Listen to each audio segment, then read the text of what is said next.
Je vous l'annonçais à l'instant, le ministre algérien chargé des affaires maghrébines et africaines est donc en visite dans notre pays. Il a été reçu en audience par le Premier ministre et le président de la République par intérim. Maliens et Algériens sont convaincus qu'il faut une action militaire pour lutter contre le terrorisme dans le Sahel. Le compte-rendu d'Ibrahima Traoré. Le dialogue, oui, mais la laïcité et l'intégrité territoriale du Mali sont non négociables. C'est la conviction ferme des plus hautes autorités du pays. Un message transmis à une forte délégation algérienne qui séjourne au Mali. Elle est conduite par le ministre délégué chargé des affaires maghrébines et africaines. Abdelkader Messahel, reçu par le président de la République par intérim, dit apporter le soutien et la solidarité de son pays au Mali afin qu'il recouvre rapidement l'ensemble de son territoire occupé. Pour cela, le Mali prône une intervention militaire au nord du pays tout en privilégiant le dialogue. L'accompagnement de l'Algérie ne fera pas défaut, dixit Abdelkader Messahel. Lorsqu'on parle de menace, quand on a identifié la menace, notre devoir, en tant que pays, en tant que voisin, c'est éradiquer par tous les moyens cette menace, y compris par la force. Et cette position n'est pas nouvelle.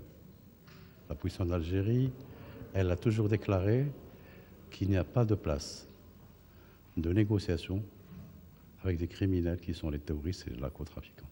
Mais également que le dialogue est possible avec les enfants du Mali, qui se démarquent définitivement du crime organisé et du terrorisme, et qui se démarquent définitivement des tentations de sécession ou de partage.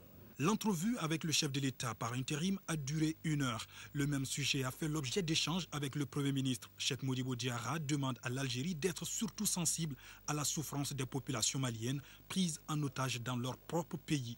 Le Mali, il est un, il est indivisible et il le restera éternellement. Ça, c'est un.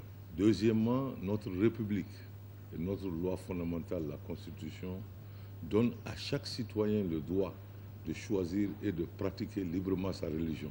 Personne n'imposera à quelque Malien que ce soit une charia dont le Malien ne veut pas.